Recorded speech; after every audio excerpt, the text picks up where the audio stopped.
الحمد لله نحمده ونستعينه ونستغفره ونؤمن به ونتوكل عليه ونعوذ بالله من شرور أنفسنا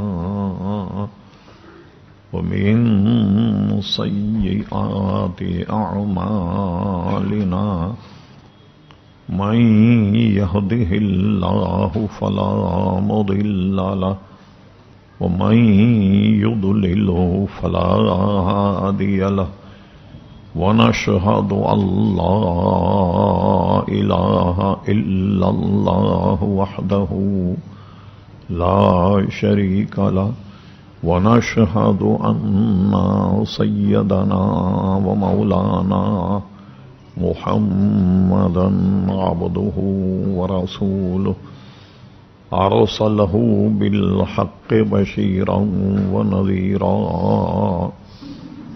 أما بعد فأعوذ بالله من الشيطان الرجيم بسم الله الرحمن الرحيم ربنا اغفر لنا ولإخواننا الذين سبقونا بالإيمان ولا تجعل في قلوبنا غلا للذين آمنوا إنك أنت الرؤوف الرحيم ببركة إن الله وملائكته يصلون على النبي يا أيها الذين آمنوا صلوا عليه وسلموا تسليما اللهم صل على سيدنا ومولانا محمد معدن الجود والكرم وآله وبارك وسلم صلاة وسلاما عليك يا سيدي يا رسول الله. معزز علماء کرام، لائق ست تکریم حاضرین مجلس، عزیز طلبہ، مختصر حمد و صلات کے بعد اس فقیر حقیر نے آپ حضرات کے سامنے قرآن مجید فرقان حمید کی ایک آیت کا حصہ تلاوت کرنے کا شرف حاصل کیا. اللہ تبارک و تعالی نے ایک دعا ہمیں تعلیم فرمائی، اس کا ایک مختصر حصہ ہم نے تلاوت کیا.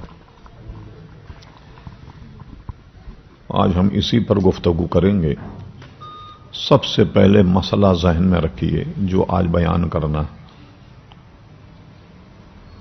ہم اور آپ جس ماحول میں ہیں اس میں گمراہی ایسی پھیل رہی ہے، وہ اپنے تمام ہمارے معمولات جو ہمارے آبا و اجداد کرتے رہے، اس میں سے ایک میت کے لیے ایصال ثواب ہے.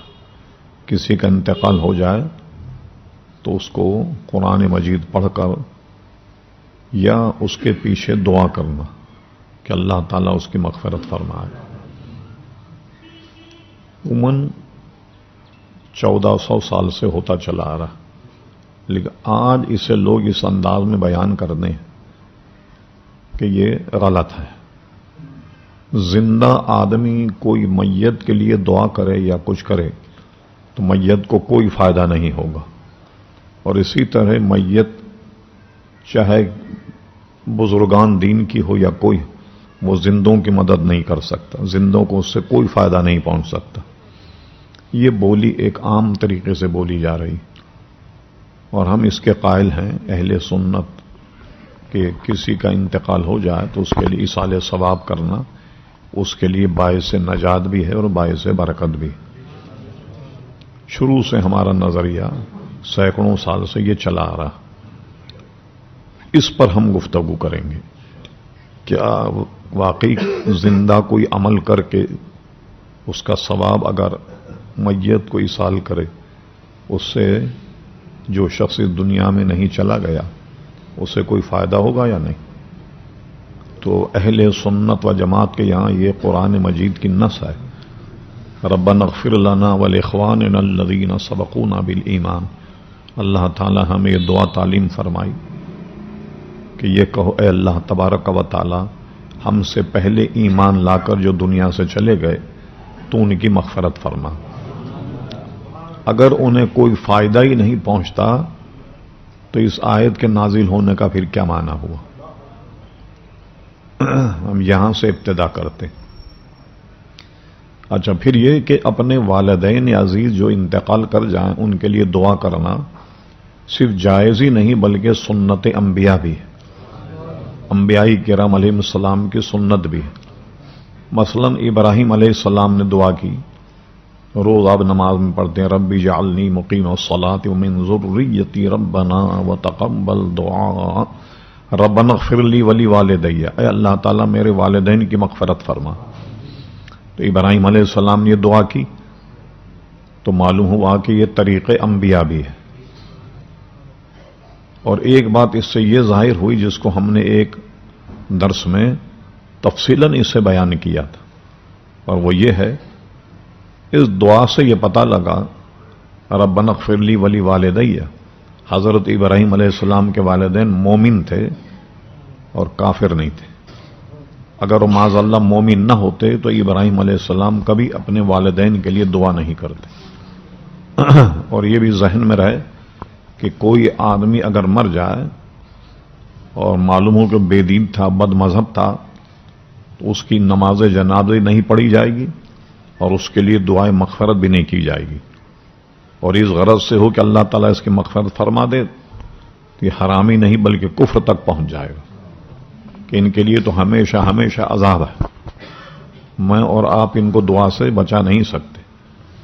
تو اب ابراہیم علیہ السلام کے اپنے والدین کی مغفرت کی دعا کرنا یہ بھی اس بات کی دلیل ہے کہ ابراہیم علیہ السلام کے والدین جو ہیں وہ مومن تھے۔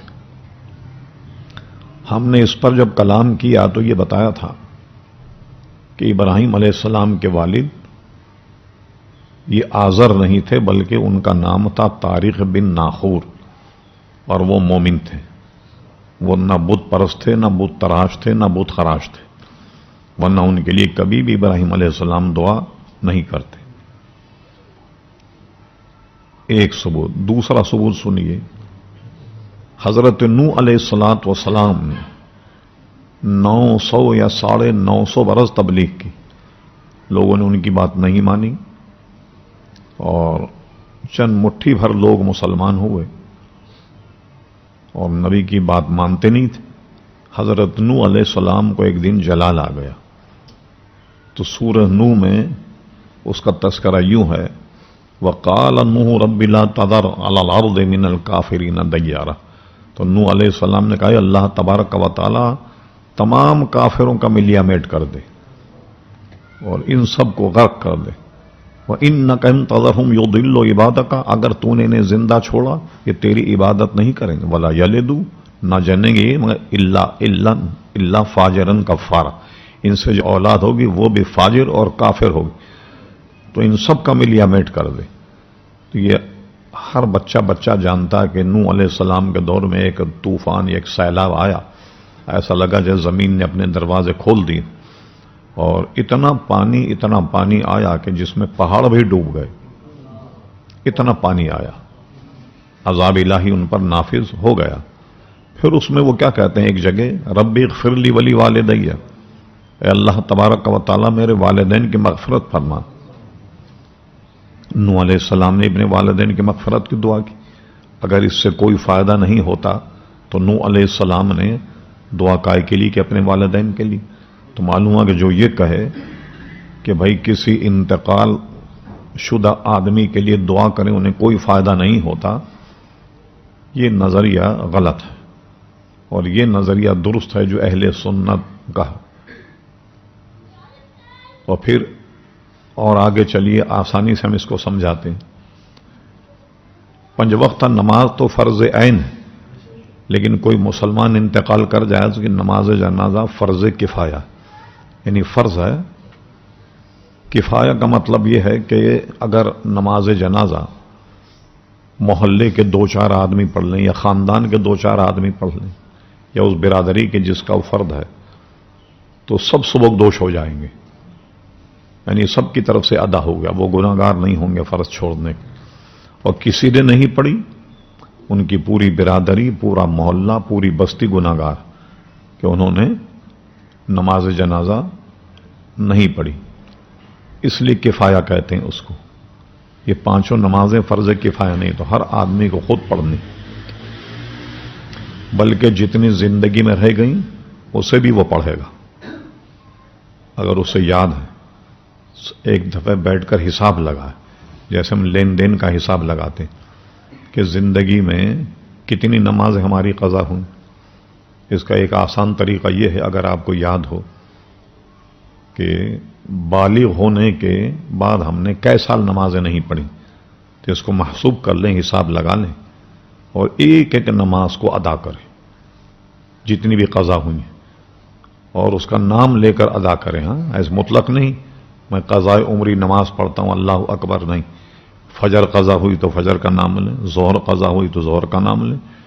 ہمارے علماء نے کا آسان طریقہ یہ بتایا کہ نیت کرتے وقت یہ کر لے کہ اللہ تعالیٰ جو زندگی میں میرے سب سے پہلے نماز فجر قضا ہوئی میں وہ ادا کرنے کی نیت کرتا ہوں، یا یوں کہہ لے کہ جو سب سے آخری میں میری قضا ہوئی اس کے ادا کرنے کی نیت کرتا ہوں، ادا ہوتی جائیں گی اور آپ کے اعمال نامے سے وہ گناہ اٹھتا چلا جائے گا کہ جو آپ نے نمازیں نہیں پڑھی۔ تو یہ فرض کفایہ ہے۔ اچھا اب سنیے، اعلیٰ حضرت فاضل بریلوی فتاوی رضویہ میں بڑی تفصیل سے اس مسئلے کو لکھا۔ مرنے والا 2 حال سے خالی نہیں ہوتا، یا تو ہوگا وہ نیکوکار یا ہوگا گناہگار۔ اچھا اگر گناہگار ہے اور اس کی نماز جنازہ پڑھنے والے اگر نیکوکار ہیں، نیک بندے ہیں نماز جنازہ پڑھنے والے، تو اللہ تبارک و تعالی اس میت کی مغفرت کر دیتا ہے نماز جنازہ سے۔ اچھا اب اس کا عکس کہ انتقال جس کا ہوا وہ بزرگ ہے، بہت بڑا اللہ کا ولی ہے، اس کی نماز جنازہ پڑھنے سے کیا فائدہ ہوا؟ اس کی اگر نماز جنازہ پڑھی گئی تو فرمایا گیا کہ جتنے نماز جنازہ پڑھنے والے ان سب کی نجات ہو جائے گی۔ اس لیے لوگ کوشش کرتے ہیں کسی نیک بندے کا انتقال ہو تو بھاگ دوڑ کر نماز جنازہ حاصل کر لیں۔ اس کا یہ فائدہ ہے کہ نماز جنازہ پڑھنے والوں کے اللہ تبارک و تعالی مغفرت فرما دیتا۔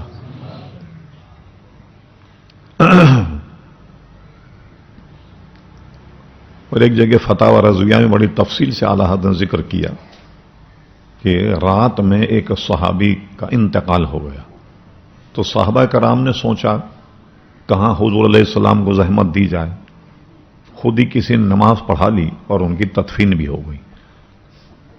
اعلیٰ صبح حضور علیہ السلام سے گزارش کی حضور فلاں صحابی کا انتقال ہو گیا، تو رات میں ہم نے اسے نماز جنازہ پڑھ کر دفنا دیا۔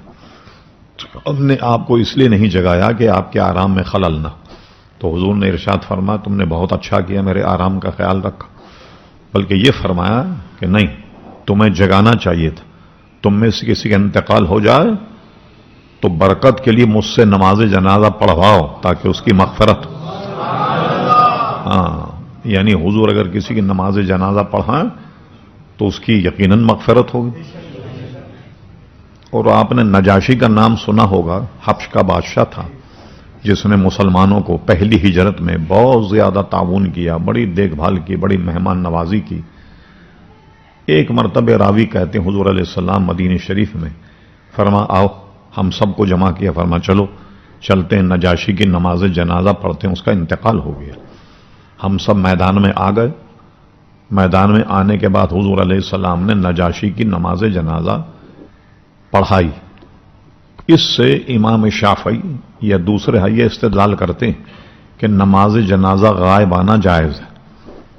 ایک تو یہ بات ذہن میں رہے کہ نجاشی کے پہلے نماز جنازہ نہیں ہوئی، وہاں کوئی تھا ہی نہیں جو نماز جنازہ پڑھتا نجاشی، اس کی پہلے نہیں ہوئی اور حضور علیہ الصلاۃ والسلام نے پڑھائی۔ اس میں تفصیل یہ ہے کہ ایک راوی نے یہ کہا جو حدیثوں میں موجود ہے، فتح و رضیہ میں اس پر خاصی بحث موجود ہے، کہ حضور علیہ السلام فرما چلو ہمارے بھائی نجاشی اس کا انتقال ہو گیا، ان کی نماز جنازہ پڑھتے۔ حضور میدان میں آئے، میدان میں آن کر حضور علیہ السلام نے جب نیت کی اور تکبیر جب کہی، فرمایا قسم خدا کی ہم نے دیکھا کہ نجاشی کا جنازہ حضور کے سامنے رکھا ہوا، یعنی اللہ نے زمین کو حکم دیا کہ زمین کو سمیٹ کر کے نجاشی کو حضور کی بارگاہ میں پیش کر دے۔ نجاشی کو پیش کر دیا اللہ تبارک و تعالیٰ نے، زمین نے سمیٹ کر اب حضور نماز جنازہ پڑھائی۔ اب جب نجاشی کا جنازہ حضور کے سامنے آ گیا، اب غائبانہ کہاں ہوئی نماز جنازہ؟ تو دونوں ہمارے یہاں ناجائز ہے کہ نماز جنازہ غائبانہ بھی نہیں ہوگی، اور کسی کی نماز جنازہ پہلے ہو گئی اور اس کے کسی وارث نے، اس کے بیٹے نے یا اس کے ولی نماز جنازہ پڑھ لی، اب اس کی تکرار ہمارے نزدیک ناجائز۔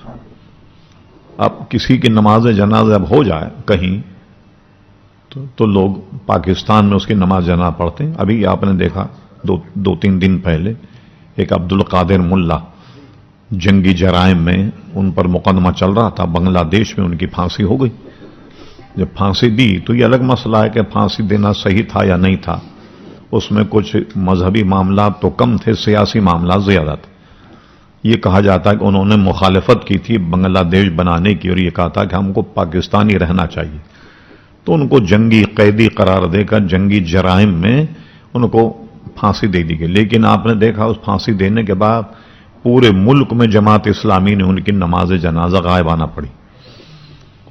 اچھا، جماعت اسلامی خود پتہ نہیں کہ مودودی صاحب کے نظریات کیا ہیں۔ مودودی صاحب کے جو مکتوبات ہیں، خطوط، ان کے جوابات، اس میں آپ دیکھیں، میں ثبوت بھی دے سکتا ہوں آپ کو، اگرچہ بہت آزاد تھے وہ، لیکن یہ کہتے ہیں کہ میں امام اعظم ابو حنیفہ کے طریقے پر نماز پڑھتا، تو آپ کے تو سربراہ کہتے ہیں میں امام ابو حنیفہ کے طریقے پہ نماز پڑھتا ہوں، تو امام ابو حنیفہ طریقہ تو یہ نہیں کہ پورے پاکستان میں نماز جنازہ غائبانہ پڑھی، اور یہ اہل سنت یعنی حنفی مذہب نہیں کہ نماز جنازہ غائبانہ پڑھی جائے، ہمارے نزدیک یہ جائز نہیں ہے۔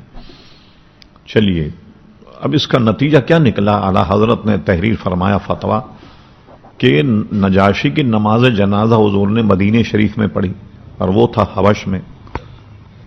تو اس نماز جنازہ کا اثر یہ ہوا کہ 15 دن تک نجاشی کے قبر سے نور کی کرنیں نکلا کرتی تھی، اور لوگوں نے اپنی آنکھوں سے دیکھا۔ تو یہ حضور کی نماز جنازہ پڑھانے کی برکت تھی کہ اس کی قبر سے 15 دن تک نور کی لپٹیں اور نور کی کرنیں نکلا کرتی تھی۔ تو یہ حضور علیہ الصلوۃ والسلام کی نماز جنازہ پڑھانے کی برکت ہے۔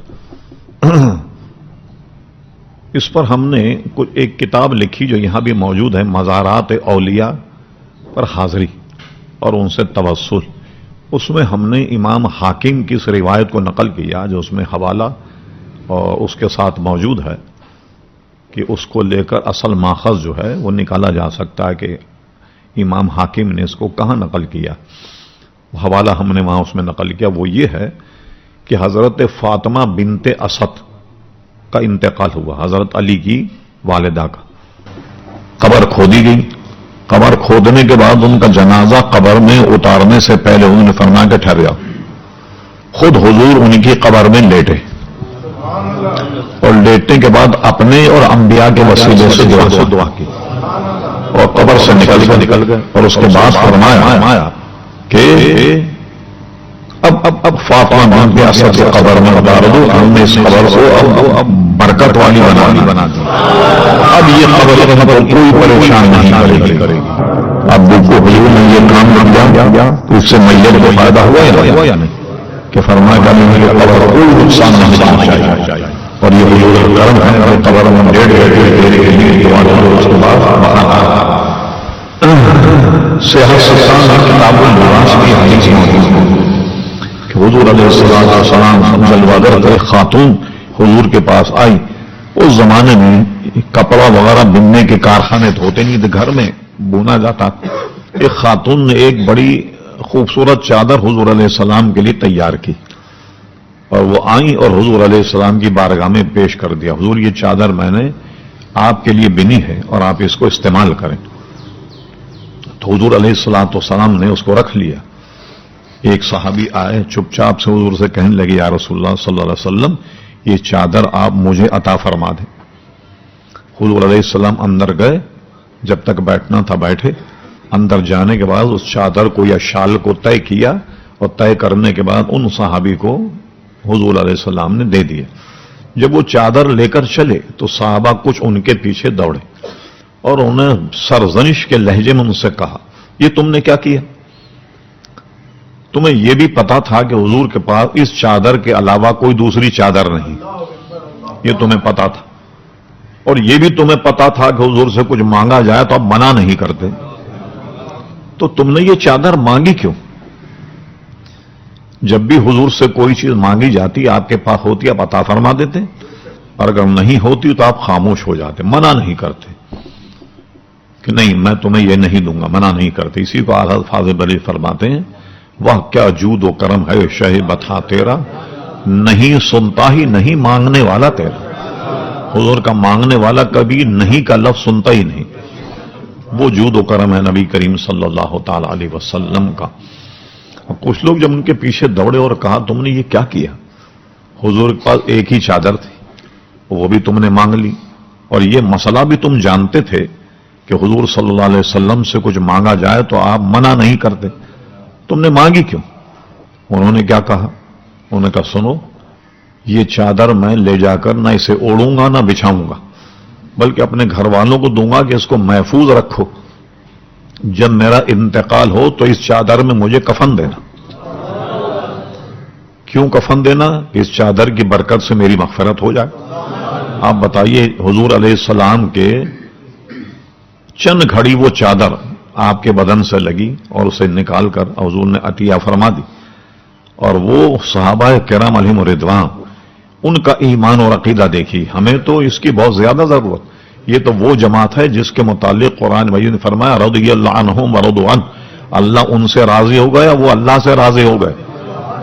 ذالک لمن خشی ربہ، یہ منصب اور یہ مرتبہ اللہ سے ڈرنے والوں کو ملا کرتا ہے۔ جن کی جنت کی بشارت قرآن مجید نے دی، انہیں تو ایسی چیزوں کی کوئی ضرورت ہی نہیں تھی۔ ہمیں ضرورت ہے اس کا، اور ہم ہی انکار کرتے ہیں کہ نہیں، ایسی چیزوں سے کوئی برکت حاصل نہیں ہوتی۔ زندے کے کسی آدمی کے عمل سے میت کو کوئی فائدہ نہیں ہوتا۔ اور پھر یہ بھی میں نے پڑھا اس کی شرح میں کہ وہ چادر انہوں نے سنبھال کر رکھی، اور ہوا بھی یہی، جب ان کا انتقال ہوا تو اس چادر میں ان کو کفن دیا گیا۔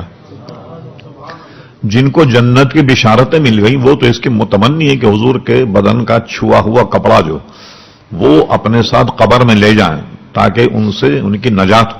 حالانکہ وہ تو سب نجاتی یافتہ طبقہ، حضور علیہ السلام کو جو دیکھے وہ دیکھنے ہی سے وہ صحابی جو ہے وہ جنتی ہو جائے گا۔ یہ بھی فرمایا کہ بلکہ جس آدمی نے ان آنکھوں کو دیکھا جو حضور کی دیکھنے والی آنکھیں، وہ بھی جنتی، یعنی صحابی بھی جنتی اور تابعی بھی جنتی۔ کسی ایک آدمی نے اگر صحابی کو دیکھا تو وہ تابعی ہو گیا، اور جس نے حضور علیہ السلام کو دیکھا وہ صحابی ہو گئے۔ تو صحابہ کے بھی نجات کی سند ہے اور تابعین کے نجات کی بھی سند ہے۔ تو باضابطہ وہ چادر ان کو قبر میں دی گئی۔ اب دیکھیے وہ بھی اس کے قائل تھے یا نہیں، میرے انتقال کے بعد یہ چادر اگر میرے کفن میں دی جائے تو حضور کی برکت سے میری نجات ہوگی۔ اب یہ ہمارا اہل سنت کا مذہب آپ نے دیکھا کہ صحیح ہے یا نہیں، کہ میت کو زندے سے فائدہ ہوتا۔ اچھا، لوگ اس میں اتنا تشدد کرتے ہیں، پھر ہم یہ نہیں کہتے کسی کا انتقال ہو جائے اس کے لیے قرآن خوانی سورہ یاسین پڑھنا فرض ہے یا واجب، یہ بھی ہم نہیں کہتے، مستحب ہے، اچھی بات ہے، کریں، میت کو فائدہ ہوگا۔ اور ایتان الارواح اعلیٰ حضرت کا ایک رسالہ ہے، اس میں اعلیٰ حضرت نے تحریر فرمایا بڑے حوالوں سے کہ جب کسی کا انتقال ہو جائے تو اس کی ارواح جمعرات کو اس کے گھر آتی کہ دیکھیں اس کی اولاد نے ان کے لیے کوئی نیکی کی ہے، کوئی صدقہ کیا، کسی بھوکے کو کھانا کھلایا، کوئی قرآن مجید پڑھ کر ان کو ایصال ثواب کیا ہے۔ وہ گھر آن کر کے دیکھتی کہ دیکھیں میں تو مال و دولت چھوڑ کر کے گیا ہوں ان کے لیے، اب یہ میرے لیے کیا کرتے ہیں۔ اور رویہ لوگوں کا کیسا ہے یہ میں آپ کو بتاتا ہوں. ایک بہت بڑے صحافی تھے، تکبیر رسالہ نکالا کرتے تھے. صلاح الدین نام تھا ان کا، میں بھی ان کو جانتا تھا، وہ بھی مجھے جانتے تھے.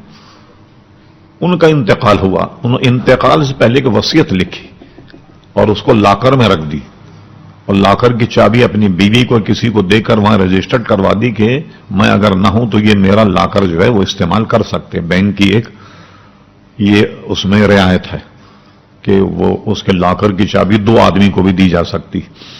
اور یہ کہا کہ دیکھو جب میرا انتقال ہو تو پہلے لاکر کھول کر میرا وصیت نامہ پڑھنا کیا ہے. چلیے ان کا انتقال ہوا تو گھر والوں نے ان کا لاکر کھولا اور وہ کاغذ نکالا ان کا. آپ کو سن کے حیرت ہوگی کہ مرنے سے پہلے انہوں نے یہ وصیت کر کے اس کو محفوظ کر دیا، اور گھر والوں کہا کہ مرنے کے فوراً بعد اس وصیت نامے کو کھول کر دیکھنا. اور اس میں کیا وصیت میں کیا لکھا ہوا تھا؟ نماز جنازہ ہو جائے تو اس کے بعد خبردار میرے لیے نہ کوئی قرآن خوانی ہونی چاہیے، نہ تیجا ہونا چاہیے، اور نہ 10واں ہونا چاہیے، نہ 40واں ہونا چاہیے، کچھ نہیں. یہ غور فرمائے کتنے سخت ہیں لوگ اس میں. حالانکہ یہ تو ان کی بھلائی کا کام تھا اگر ہوتا وہ، ہاں، لیکن ان کا عقیدہ یہ ہے کہ نہیں ہوتا. تو اس میں کتنے سخت ہیں کہ وصیت لکھ گئے کہ خبردار میرے بعد نہ میرے لیے قرآن خوانی ہو، نہ تیجا ہو، نہ 10واں ہو، نہ 40واں ہو. اتنے لوگ اس معاملے میں سخت ہیں. چلیے بہرحال اب میں نے عرض کیا کہ نماز جنازہ فرض کفایہ، یعنی فرض ہے نا ایک طرح کا، اس کو ادا کرنا. ایک بات اور میں بتا دوں تو آپ نے یہ دیکھا کہ کہیں بھی نماز جنازہ ہو تو 2-4 آدمی بھی پڑھ لیں تو سب سبکدوش ہو گئے، ورنہ سب گناہ گار ہوں گے. اس کا دیکھیے ہمارے پرانے مشائخ نے کتنا شاندار طریقہ نکالا.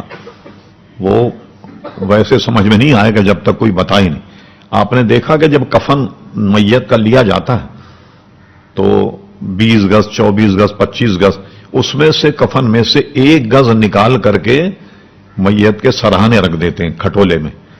وہ کیا کام آتا ہے؟ جب نماز جنازہ کہتے ہیں جا نماز لاؤ بھائی، جا نماز لاؤ، وہ کپڑا نکال کر امام کو اس پہ کھڑا کرتے تاکہ وہ نماز جنازہ پڑھائے. اچھا، اور اس میں بہت سے لوگ مسجد کی جا نماز لے جاتے ہیں، یہ جائز نہیں. جا نماز کا باہر استعمال جائز نہیں. تو نہیں ہوتا تو لے جاتے مسجد کی جا نماز، اس پہ نماز جنازہ پڑھا لیتے ہیں، لیکن مسجد کی کوئی چیز باہر استعمال نہیں ہونی چاہیے. اچھا، یہ فلسفہ کیا ہے؟ ایسا ہمارے علماء اور مشائخ جس نے بھی کیا اللہ تبارک و تعالی ان کو اجر عظیم عطا فرمائے. انہوں نے یہ دیکھا کہ اگر امام کی نماز جنازہ ہو گئی تو سب کی نماز جنازہ ہو گئی، فرض کفایہ ہے نا. اس لیے انہوں نے سوچا کہ امام کے نیچے مصلی ہونا چاہیے. اگر زمین اگر پلید ہے، خراب ہے، تو یہ کپڑا بچھا دیا جائے تو امام کی نماز اگر ہو گئی فرض کفایہ ادا ہو گیا. اس لیے وہ ایک کپڑا الگ رکھ دیا جاتا ہے کہ جنازے کے بعد اس کو نکالا جاتا، بچھاؤ بھائی امام صاحب کے نیچے. وہ بچھانے کے بعد امام اس پر کھڑا ہو کر نماز جنازہ پڑھاتا تاکہ وہ زمین اگر خراب ہو، غلیظ ہو تو نماز جنازہ ادا ہو جائے. اور امام اعظم ابو حنیفہ کا مذہب تو یہ بھی کہ خدا نہ خواستہ کسی وجہ سے نماز جنازہ فاسد ہو جائے تو اب ظاہر ہے کہ سب گناہ گار ہوں گے. تو میت کی قبر پر جا کر نماز جنازہ پڑھی جائے. 3 آدمی چلے جائیں، جیسے تکبیر کہنے میں غلطی ہو گئی، 4 کے بجائے 3 کہہ دی، اور ایسے واقعات آتے رہتے ہیں ہمارے پاس. اب اس کو دوبارہ پڑھنی ہوگی. یا یہ کہیے کہ امام صاحب جس نے نماز پڑھائی ان کے کپڑے بھی کوئی ایسی غلاظت تھی جو مانے نماز تھی، اب نماز تو نہیں ہوئی، اب قبر پہ جا کر کے پڑھی جائے. مگر اس میں بھی مذہب ہمارا کیا ہے؟ امام اعظم کے نزدیک 3 دن کے اندر، 3 دن اگر گزر گئے اس کے بعد میت پھٹ جاتی، تو اب میت اگر سڑ جائے گل جائے تو اب نماز جنازہ نہیں ہوگی. یا ایک جز پر بھی نماز جنازہ نہیں ہوگی، جیسے کوئی حادثہ ہو گیا، کچھ ہو گیا. اب وارث جب پہنچے تو اس کا ایک ہاتھ ملا، وہ ایک ہاتھ ہی پر نماز جنازہ پڑھتے ہیں اس کو کھٹولے میں رکھ کر. تو کوئی جز جو ہے اس پہ نہیں ہوگی، اس کا دھڑ ہو اس پہ نماز جنازہ ہوگی. اور آپ جانتے ہیں کہ حادثے میں ضیاء الحق صاحب جس میں انتقال کر گئے حادثے میں. اب وہ جہاز میں پہلے کیا ہوتا ہے کہ کسی پائلٹ سے پوچھیں کہ اگر جہاز میں ایسی خرابی ہو جائے کہ اب گرنے والا ہے، پہلے وہ جہاز کو سنبھال کر پورا پیٹرول ضائع کرتا تاکہ آگ نہ لگے، کیونکہ جہاز کے گرتے اس میں آگ لگ جاتی اور اس میں پیٹرول اتنا ہوتا ہے، اس کو اتنا لمبا سفر کرنا ہوتا ہے جیسے پانی کی ٹنکی ہوتی ہے آپ کی چھت پہ، اتنا پیٹرول ہوتا. اب یہ اگر جہاز گرے تو اتنے پیٹرول سے کیا حال ہوتا ہوگا جہاز کا اور اس میں بیٹھنے والوں کا. تو پہلے پائلٹ جو ہے وہ پیٹرول کو ضائع کرتا ہے. اب وہ اتنی بڑی آگ تھی کہ ضیاء الحق صاحب کے ساتھ جتنے لوگ بیٹھے تھے سب جل کے مر گئے. اب وہ نشانی تلاش کر رہے ہیں کہ بھئی کوئی نشانی مل جائے جس سے پتہ لگے ہاں بھئی ان کا انتقال ہو گیا. تو کیا نشانی ملی؟ وہ ڈینٹسٹ تھا ایک ضیاء الحق صاحب کا، تو اس نے دانت بندھائے تھے ان کے یہاں، کوئی سونے کے تار وغیرہ لگے تھے، تو دانت کا کوئی 2-4 دانت کا ایک ٹکڑا ملا. اس ٹکڑے کو اتنی بڑی پیٹی میں رکھا گیا جو گھما تھا. دیکھا آپ نے جب کسی فوجی کا انتقال ہو جائے اس پیٹی پر ٹوپی رکھ دی جاتی بطور اعزاز، اور پوری گھمانے کے بعد ہمیں وہ دانت کا ایک پیس ان کا ملا تھا جس کو اس کے ڈینٹسٹ نے پہچان لیا کہ میں نے ان کے دانت درست کیے تھے. اس ٹکڑے کو پیٹی میں رکھ کر اس میں نماز جنازہ ہو. ہمارے یہاں جز اگر ملے کوئی ہاتھ یا پیر تو اس پہ نماز جنازہ نہیں، پورے جسم ہونا چاہیے، اس پر نماز جنازہ ہوگی. لیکن یہ ہو رہا، ہم لوگ بھی خاموش ہیں، کیا کریں؟ بلا وجہ فتنہ ہوگا اگر کہیں گے تو. ایک تو کسی آدمی کا انتقال ہو جائے ویسے اس کا دماغ خراب ہوتا ہے کہ بھائی کہتے مولانا آپ کہاں سے نیا مسئلہ لے آئے، ٹھیک ہے پڑھنے دیں، میں نماز جنازہ پڑھ لیتے لوگ. تو اس لیے مصلی رکھا جاتا تاکہ کم سے کم امام کی نماز اگر ہو گئی تو فرض کفایہ ادا ہو جائے گا، اور امام کی ہو گئی تو مقتدی حضرات کی بھی ہو گئی نماز جنازہ. تو فرض کفایہ کا یہ مطلب ہے. اچھا یہ بتائیے کہ نماز جنازہ زندہ پڑھتے ہیں یا مردہ پڑھتے ہیں؟ تو زندہ لوگ پڑھتے ہیں نا. اور اگر زندے سے میت کو فائدہ ہی نہیں ہوتا تو نماز جنازہ کا فائدہ کیا؟ اس کو شریعت نے فرض کفایہ کیوں قرار دیا گیا؟ ہونا تو یہ چاہیے کہ جنازہ تیار کرو، قبرستان جاؤ اور وہاں کھٹولا رکھ دو اور میت کو مخاطب کر کے بھائی قبر والوں کہ تمہارا آدمی ہم تمہارے پاس لے آئے، تم جانو اب تمہارا کام جانے، رکھ دو قبرستان میں اور چلے آؤ گھر. تو بھائی زندے پڑھتے نماز جنازہ جبھی تو میت کو فائدہ ہوتا. کہ یہاں تک کہ نیک لوگ اگر پڑھیں تو اللہ تبارک و تعالیٰ نیک میت اگر گناہگار ہو تو اس کی مغفرت کر دیتا ہے. اسی لیے لوگ کوشش کرتے ہیں کسی اللہ کے ولی کا مشہور عالم کا انتقال ہو تو زیادہ سے زیادہ لوگ نماز جنازہ میں شریک ہوتے ہیں تاکہ اپنی مغفرت ہو جائے. نعرہ تکبیر، نعرہ رسالت، نعرہ غوثیہ.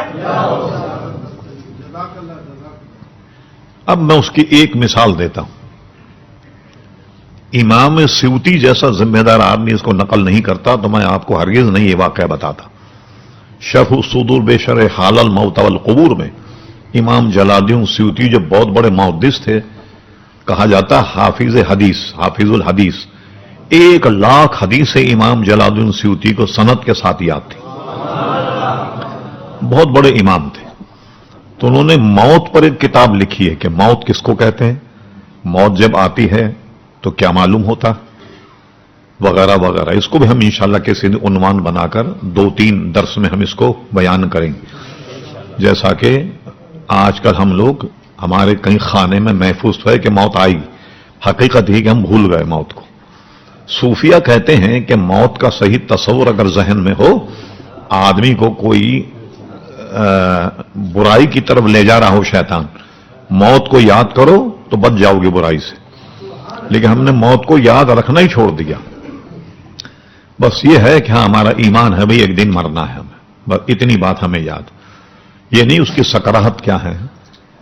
یہ تو اللہ کے نیک بندے ہیں کہ جن پر موت کی سکرات جو ہے وہ کم ہوتی ہے، اور آدمی تو گمان بھی نہیں کر سکتا جو سختی اس کو ہوتی.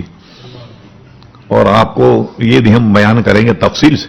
سب سے زیادہ موت کے وقت سختی نبی کریم علیہ الصلوۃ والسلام کو ہوئی. اس کی کیا وجہ ہے اس کو ہم انشاءاللہ اسی موقع پہ بیان کریں گے. کیا وجہ تھی اس کی وہ بھی ہم بیان کریں گے. اور حدیث شریف میں ہے کہ موت اتنی سخت ہے کہ امام سیوطی نے حدیث لکھی 1000 تلواریں کسی کو ماری جائیں تو وہ کم ہے موت اس سے زیادہ خطرناک اذیت ناک 100 تلواریں کسی کو ماری جائیں تو اس کی تکلیف کم ہے موت کی تکلیف اس سے بھی زیادہ ہے بہت زیادہ اذیت ہوتی ہے اللہ تبارک و تعالیٰ دعا کیجیے اللہ تعالیٰ آسانی فرمائے اور ایک حدیث شریف اس کی ہم توجہ اسی وقت بیان کریں لیکن مومن کی روح ایسی نکالی جاتی جیسے آٹے میں سے بال نکال لیا جاتا تو اب یہ دونوں حدیثوں میں سمجھنے میں آدمی کو ذرا سا پریشانی ہوگی اس میں تطبیق کیسے ہوگی اسے بھی ہم انشاءاللہ تبارک و تعالیٰ اسی درس میں ہم بیان کریں گے بس ہم نے ایک رکھا ہوا ذہن میں اپنے ہاں ٹھیک ہے موت آنی اچھا یہ شیطان کا فریب ہے کوئی آدمی اگر جوان ہے تو کہتا لو ابھی سے تم نماز پڑھنے لگ گئے ارے تم نہیں دیکھتے کہ 60 برس کے بوڑھے جو ہیں وہ چل پھر رہے اور ابھی سے تمہیں خوف خدا طاری ہو گئے تو نوجوانوں کو شیطان یہ جھانسا دیتا اور اگر سفید داڑھی ہو آپ نماز پڑھنے لگ جائیں تو وہ کہے گا آپ سے آگے ہے کمال کر دیا آپ نے یہ 100 بڑے بوڑھے دیکھیں آپ وہ زندہ ہیں یا نہیں نہ جن کے منہ میں دانت ہے نہ پیٹ میں آنت وہ بھی تو زندہ ہیں یا نہیں ابھی سے تم نماز پڑھنے لگ گئے اچھا یہ بتائیے کیا روزانہ کے مشاہدے میں ہم نہیں دیکھتے یہ اپنے محلے میں اپنی آبادی میں ایک بچہ ہے 6-8 سال کا بالکل بھاگ دوڑ رہا اور اس کو موت آ جاتی انتقال ہو جاتا اور کبھی کبھی تو ایسا بھی ہوتا ہے اسپتال میں معلوم کریں آپ کہ بچہ پیدا ہی مردہ ہوتا ہاں ایک سانس بھی وہ دنیا میں نہیں لے سکتا یہ مسئلہ بھی ضمن ذہن میں رہے کبھی کبھی آ جاتا ہے تو آپ کو بھی معلوم رہنا چاہیے اگر بچہ مردہ پیدا ہوا اس نے ایک سانس بھی اگر نہیں لی تو اس کے لیے سنت کے مطابق کفن نہیں ہے بلکہ اس کو سنت کے مطابق نہ غسل ہے نہ کفن ہے بلکہ ایک کپڑے میں لپیٹ کر کے اس کو دفنا دیا جائے اس کی نماز جنازہ بھی نہیں ہوگی ہاں اگر ایک سانس اس نے لے لیا اب اس کے بعد سانس ختم ہو گئی کہ مر گیا اب پتا ہوا کہ زندہ پیدا ہوا تو سنت کے مطابق اسے غسل بھی دیا جائے گا سنت کے مطابق کفن بھی دیا جائے گا اور دفن بھی کیا جائے گا اگر اس نے ایک سانس بھی اگر لے لی دنیا میں آنے کے بعد تو وہ زندہ آدمی کے حکم میں تو میں عرض کر رہا تھا کہ نماز جنازہ پڑھنے والے لوگ جو ہیں وہ زندہ ہوتے اب آئیے امام سیوطی نے شرح الصدور بشرح حالہ موت والقبور بڑی صنعت کے ساتھ اس کو نقل کیا ایک علاقے کی صالحہ تھی امام سیوطی تک جتنے راویوں نے بیان کیا ان سب کے نام انہوں نے لکھے جیسا کہ قاعدہ ہے واقعے کو لکھنے کا صنعت کے ساتھ وہ بڑی کامل ولیہ تھی تو ان کی نماز جنازہ ہوئی تو ان کی نماز جنازہ میں ایک کفن چور آ گیا کمبخت اور اس نے نماز جنازہ ثواب کے لیے نہیں پڑھی اس نے سوچا کہ نماز جنازہ پڑھوں گا جب میت کو دفن کے لیے لے جائیں گے تو قبر کو میں یاد رکھوں گا دماغ میں گانٹھ لوں گا کہ یہ قبر ہے تاکہ رات میں کفن کھسکانے میں آسانی رہے نماز پڑھی اس نے میت کو کندھا بھی دیا قبرستان بھی لے گیا اور لے جانے کے بعد جو اس کو دفنایا اس نے نشانی محفوظ کر لی اپنے ذہن میں کہ رات میں آن کر اس کا کفن نکالوں گا اب جو کفن چور ہو وہ کتنا ظالم آدمی ہوگا وہ رات میں آیا قبر کو پہچان لیا اس نے سرہانے اس نے پتھر ہٹائے اور سرہانے سے کفن پکڑا اور پکڑ کر اس نے کھینچا زور سے تاکہ کفن جو ہے وہ باہر آ جائے جب وہ کھینچنے لگا تو میت نے اس کا ہاتھ پکڑ لیا زور سے اس کا ہاتھ پکڑ لیا اور کہا کوئی شرم کر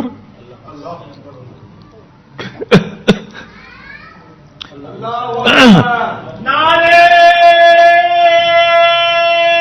تکبیر نعرے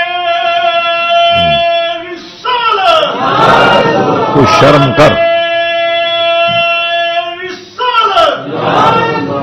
جنتی ہو کر جنتی کفن چورا رہا وہ حیران ہو گیا کہ میں جنتی کیسے ہو گیا میں تو کفن چور کا جنت سے کیا تعلق اگر جنت چاہیے ہوتی جہنم سے نجات یہ کام ہی کیوں کرتا کہا کہ جنتی ہو کہ جنتی کفن چرا رہا ہے؟ کہا محترمان تم تو جنتی ہو، میں جنتی کب سے ہو گیا؟ انہوں نے کہا سن، جو حضرات میری نماز نام شریک تھے اللہ نے سب کی مغفرت کر دی، اور تو بھی جنازے میں شریک تھا، اللہ نے تیری مغفرت بھی کر دی۔ اب وہ ڈر گیا اور اپنی اس حرکت سے باز آیا، اور اس کو یقیناً توبہ بھی اس نے کر لی ہوگی، ایسی اس کو نصیحت ہوئی۔ اب آپ غور فرمائیے کہ نیک کی نماز جنازہ پڑھنے سے گناہگار آدمی جو ہے اللہ تبارک و تعالیٰ اس کی مغفرت کر دیتا ہے۔ اللہ کے نیک بندوں کا تصرف کتنا، اللہ تبارک و تعالیٰ ان کو کیسا منصب عطا فرماتا ہے، ان کی نماز جنازہ کوئی پڑھ لے تو اللہ تبارک و تعالیٰ ان کی مغفرت فرما دیتا ہے۔ اب دیکھیے، اب یہ بات پائے ثبوت کو پہنچی کہ زندہ کوئی کام کریں تو میت کو نفع ہوتا ہے، اور میت سے زندے کو نفع ہوتا۔ میت اگر نیک ہے تو اس سے زندوں کو نفع ہوتا۔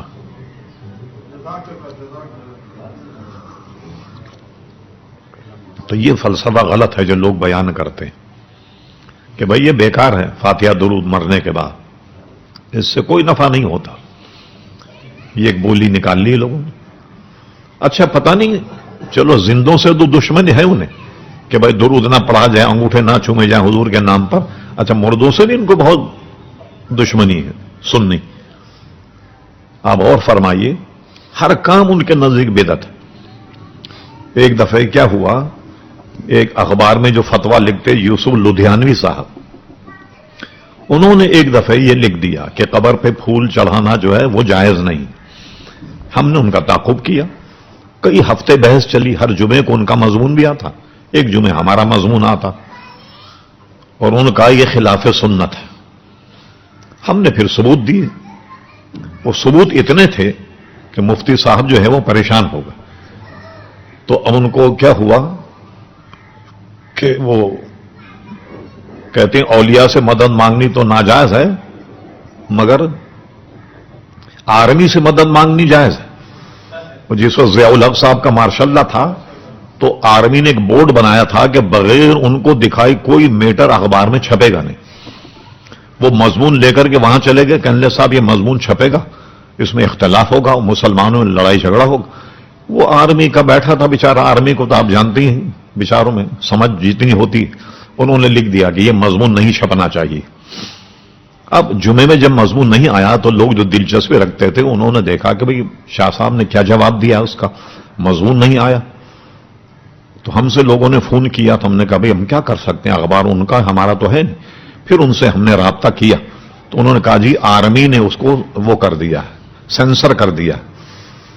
تو پھر ایک ہمارے جاننے والے تھے، ہم نے ان سے پوچھا، انہوں نے کہا اچھا ان سے پوچھو آرمی سے اگر ہم اس کو سینسر کروا کے دے دیں اوکے کر کے تو چھاپ دے گا۔ جنگ اخبار کے ایڈیٹر نے کہا ہم چھاپ دیں گے۔ اس وقت اللہ تبارک و تعالیٰ مغفرت فرمائے ظہور الحسن بھوپالی بڑے تیز آدمی تھے، اور جناب وہ پریس کے بھی آدمی تھے، یعنی صحافی بھی تھے، ان کا اپنا پریس بھی تھا، قدسیہ پرنٹر کے نام سے ایک اخبار بھی ان کا نکلتا تھا افق، اس میں روحانی کالم بھی لکھتا تھا۔ وہ آرمی کے پاس گئے اس بورڈ کے، انہوں نے کہا بھائی یہ کہ دینی مسئلے کا کالم ہے، اس کو آپ نے کیوں سینسر کیا، آپ اس کو چھپنے دیں۔ کہا یہ تو صرف ایک مسلمان کی قبر پہ پھول ڈالنے کا مسئلہ، اس نے سینسر کر کے یعنی اوکے کر کے دے دیا۔ وہ جا کر ہم نے رکھ دی میر خلیل الرحمان صاحب کے سامنے، لیجیے نا اب تو چھاپیں اس کو، آرمی نے اوکے کر دیا۔ اچھا اس کے بعد کیا ہوا، انہوں نے کہا اچھا ہم یہ مضمون تو چھاپ رہے ہیں لیکن اس میں جو فوٹو آپ نے دیے نا وہ نہیں چھاپیں گے، اس لیے سب سے زیادہ اس سے پول کھول رہی تھی۔ وہ کیا تھی، کہہ چکے تھے نا مفتی جنگ کے خلاف سنت ہے قبر پہ پھول چڑھانا۔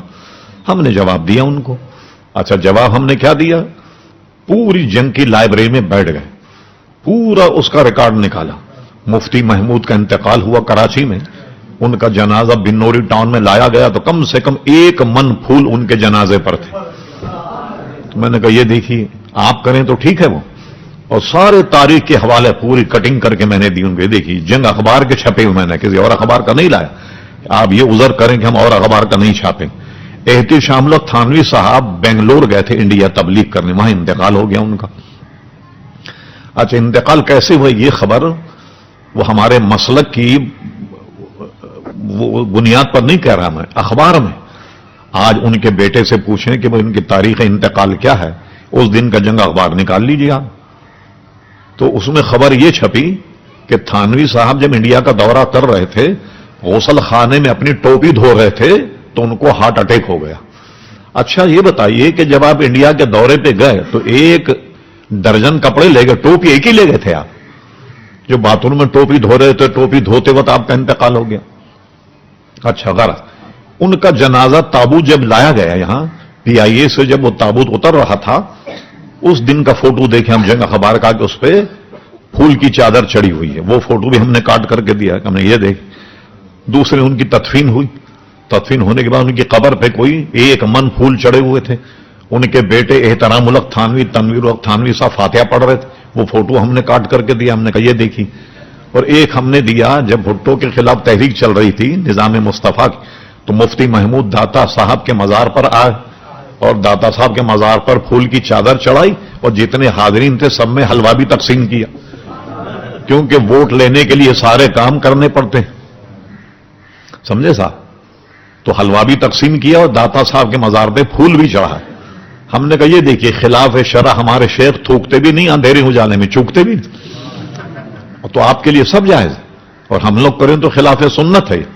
پھر ایک فوٹو ہم نے یہ دیا کہ مفتی محمود صاحب کا جب انتقال ہوا تو اسپیشل تیاری سے ضیاء الحق صاحب وہاں گئے ان کے گاؤں، اور وہاں جا کر مفتی محمود صاحب کے قبر پر پھول کی چادر چڑھائی۔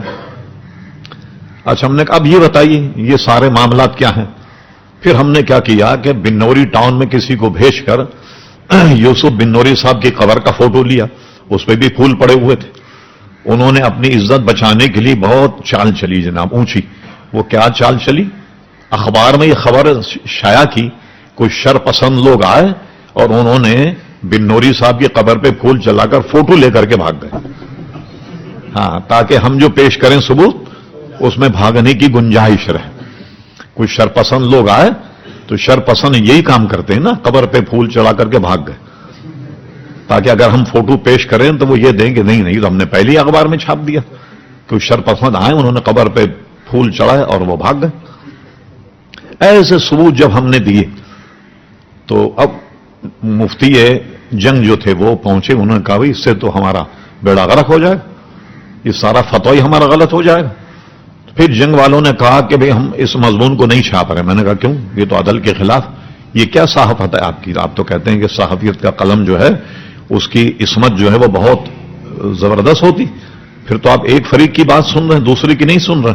اچھا انہوں نے کہا ہمیں یہ کر دیتے ہیں، اب خبر کے طور پہ بنا دیتے ہیں اس تاریخ کو بنوری صاحب کا انتقال ہوا اور ان کا جنازہ جو ہے وہ بنوری ٹاؤن میں لایا گیا تو ان پہ پھول کی چادر چڑھی ہوئی تھی، یہ تاریخ سے چھاپ دیں۔ ضیاء الحق صاحب اسپیشل طیارے سے ڈیرہ اسماعیل خان گئے اور انہوں نے مفتی محمود کی قبر پہ پھول کی چادر چڑھائی، یہ تاریخ ہم لکھ دیتے ہیں، یہ فوٹو نہیں چھاپیں گے ہم، اس لیے کہ فوٹو میں تو ساری پول کھول رہی تھی۔ راجہ ظفر الحق صاحب جب نئے وزیر بنے تو بنوری ٹاؤن آئے، آنے کے بعد انہوں نے بھی جناب بنوری صاحب کے قبر پہ پھول کی چادر چڑھائی۔ کتنے ثبوت لیجیے، آئیے مقابلہ کریں۔ اچھا پھر کیا ہوا کہ جو لکھا ہوا مضمون تھا ان کا جواب تو انہوں نے دیا۔ اب مجھے افسوس ہی ہوتا ہے کہ وہ دیوبند حضرات میں بہت بڑے بزرگ مانے جاتے تھے وہ۔ اچھا اب بزرگی کا اور جھوٹ کا کیا تعلق؟ ایک رسالہ انہوں نے نکالا، اس کا نام رکھا صراط مستقیم۔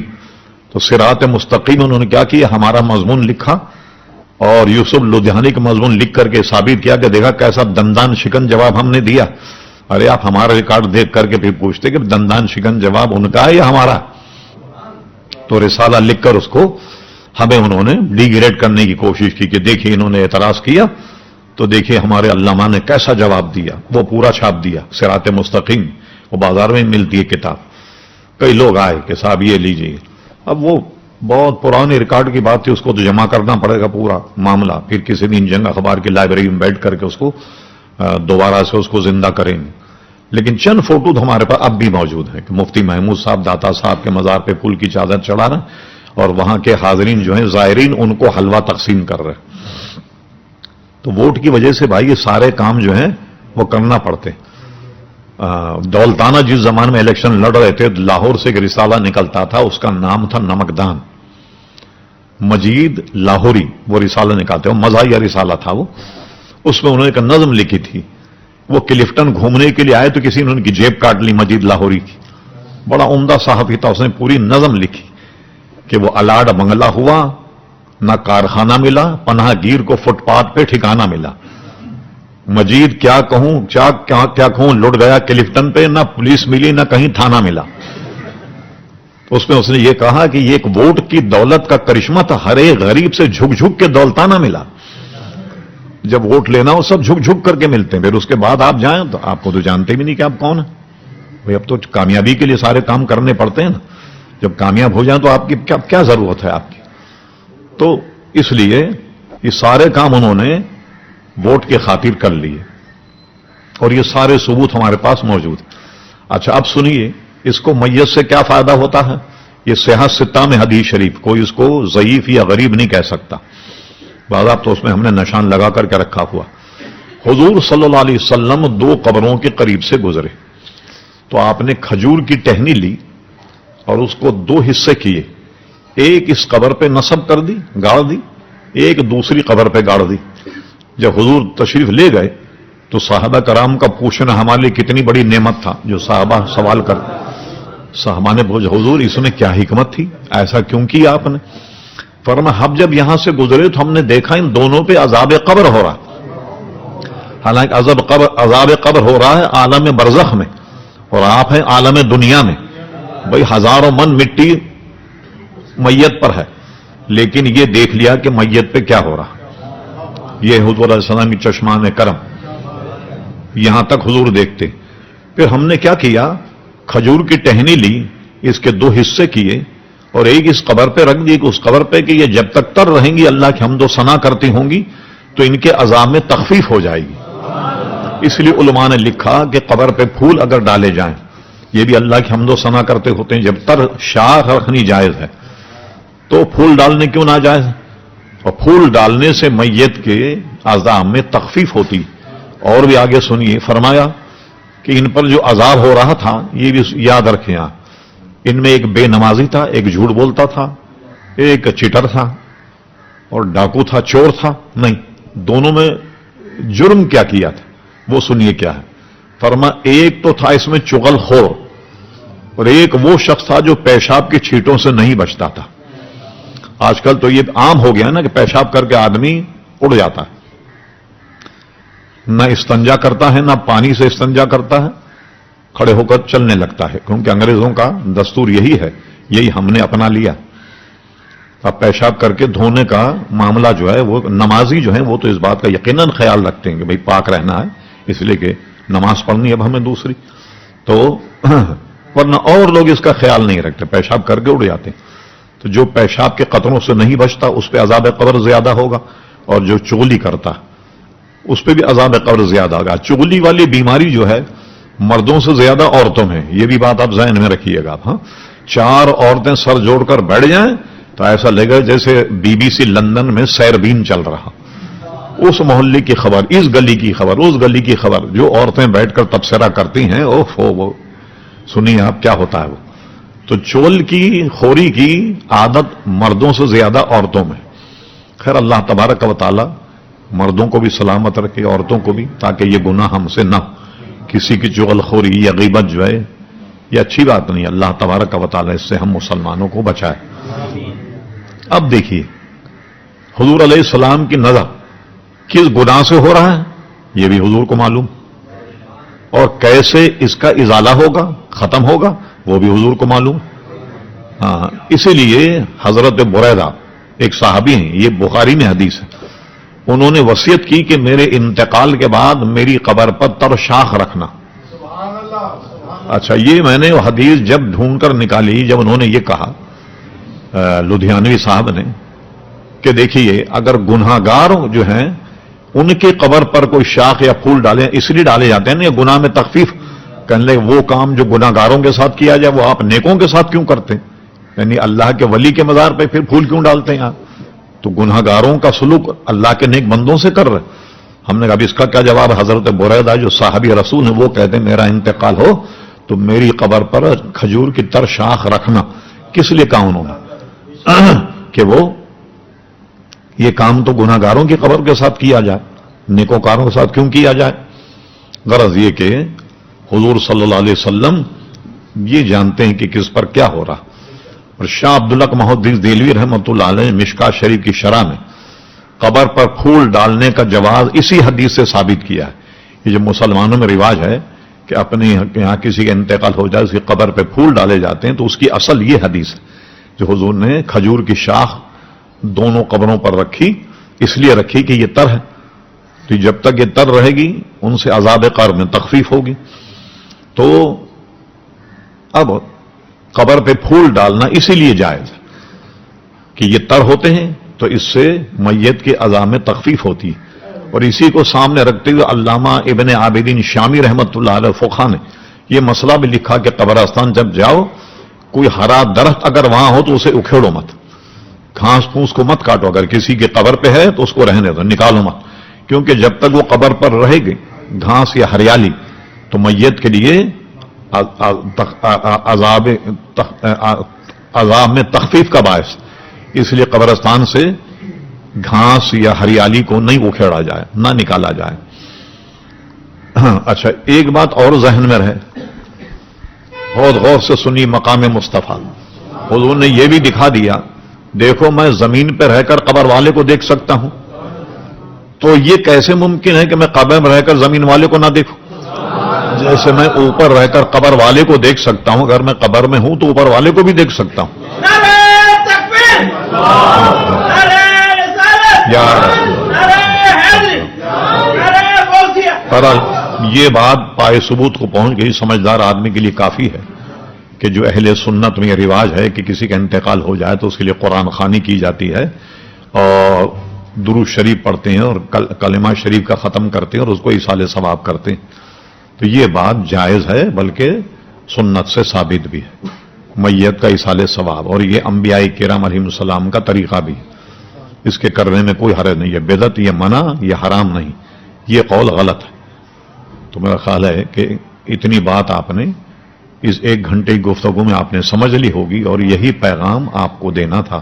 ہم اس پر اکتفا کرتے ہیں کہ ابھی ایک جلسے میں ہمیں جانا ہے، ایک صاحب کی برسی کا پروگرام ہے ایک حال میں، ہم اسی پر اکتفا کرتے ہیں. اللہ تبارک و تعالی ہم سب کو اپنے مذہب اپنے مسلک پر قائم اور دائم رکھے.